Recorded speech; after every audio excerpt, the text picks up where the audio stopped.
बिरसा मुंडा का सपना था आबुआ दिसुम आबुआ राज। तो 3-6 बार एक परिवार के बाप बेटा, फिर भी झारखंड का तस्वीर नहीं बदली क्यों? गांव से 1,26,000 कुंवारी आदिवासी लड़की गायब हो गया। बिहार से अलग होने के बाद तो एक दूसरा झारखंड में दूसरा बिहार समाहित हो गया है। मुझे मिलता है आधा पेंशन और जीता हूँ फुल टेंशन। हेमंत सोरेन सरकार जो आदिवासी विरोधी सरकार, और इसको उखाड़ फेंको और 2029 होते हम तीसरा विकल्प बनाएंगे। रजिस्टर्ड है, मैं जो लीड करता हूँ झारखंड पीपुल्स पार्टी JPP, और एक तो है भारत आदिवासी पार्टी। राज नहीं बना है।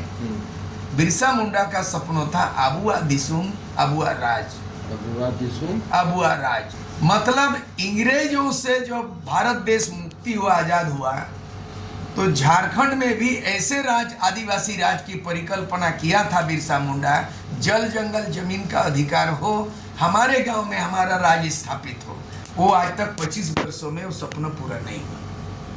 तो वैसे परिस्थिति में इन 25 वर्षों के अंदर में जो है ये 14वां सरकार बना, और बाप बेटा मिला के ये तो कितना बार बना? ये 3 बार मुख्यमंत्री ये है शिबू सोरेन, और हेमंत सोरेन जो है 2 बार। तो बाप बना 3 बार शिबू सोरेन, बेटा बना 2 बार। एक परिवार में इतना राज। हेमंत सोरेन 14 में भी बने थे। हाँ, पिछला सत्र में गए। हाँ, 3 बार। नहीं ये भी 3 बार, सॉरी। बाप शिबू सोरेन 3 बार मुख्यमंत्री, बेटा जो है हेमंत सोरेन 3 बार। तो 3-6 बार एक परिवार के बाप बेटा, फिर भी झारखंड का तस्वीर नहीं बदली क्यों? झारखंड का तस्वीर क्यों नहीं बदली? झारखंड का बदहाल क्यों नहीं बदला? इन 25 वर्षों के अंदर में 20 लाख लोग बेरोजगार, भूखमरी के चलते पलायन कर गया। और तो और अभी नया सर्वे में पता चला कि गांव से 1,26,000 कुंवारी आदिवासी लड़की गायब हो गया। 1,26,000 कुंवारी लड़की, आदिवासी लड़की गांव से लापता हो गया। कोई भेज दिया बॉम्बे में, दिल्ली में, काम मिलेगा। ये रिपोर्ट है ऑथेंटिक। तो आज विकास कौन चीज हुआ बताइए?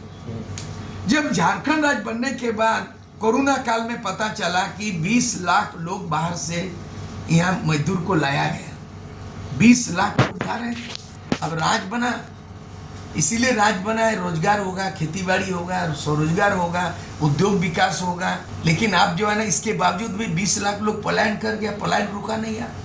तो ये तमाम नीति नियम नहीं बना है, तमाम। तो कौन चीज राज बन रहा है? बिहार से अलग होने के बाद तो एक दूसरा झारखंड में दूसरा बिहार समाहित हो गया है।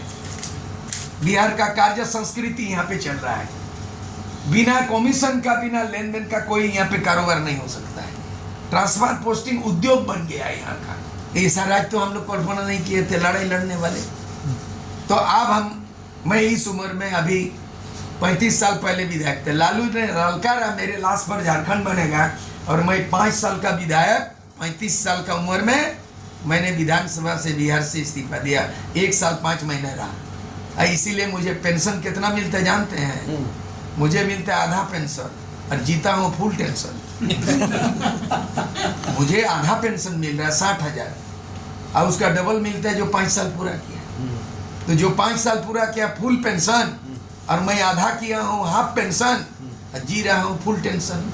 तो इसीलिए 70 साल की उम्र में मैं JP को याद करता हूँ कि 74 में JP ने संपूर्ण क्रांति का ललकारा, और 74 में JP आंदोलन, 77 में सत्ता परिवर्तन। अब JP के तत्व पे सूर्य सिंह बेसरा, मैं सत्ता परिवर्तन, व्यवस्था परिवर्तन। हेमंत सोरेन सरकार जो आदिवासी विरोधी सरकार, जो टोली में सिरम टोली में जो सरना स्थल को भी उन्होंने नहीं बख्शा, और यहाँ आदिवासियों का CNT एक्ट का उल्लंघन किया, और आदिवासी आज आवाज बुलंद कर रहा है। मैं अपील करना चाहता हूँ कि सूर्य सिंह बेसरा के पुकार से JP आंदोलन की तरह सत्ता बदलो, व्यवस्था बदलो, और इसको उखाड़ फेंको, और 2029 होते हम तीसरा विकल्प बनाएंगे। यहाँ JMM कांग्रेस RJD का विकल्प चाहिए, और भाजपा को का विकल्प चाहिए। तीसरा विकल्प के लिए मैं राजनीतिक मंच बनाने के लिए, मैं यहाँ से आज बरी होने के बाद मैं राजनीतिक काम एक ही काम करूंगा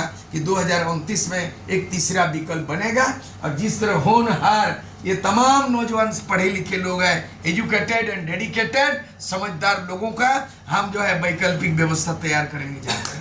आवश्यकता पड़ने पर जयराम महतो को शामिल कीजिएगा अपने साथ। कोई परहेज नहीं है, किसी को पाबंद नहीं है, लेकिन मुद्दे आधारित होगा, नेता आधारित यहाँ गोलबंद नहीं होगा, मुद्दे आधारित होगा।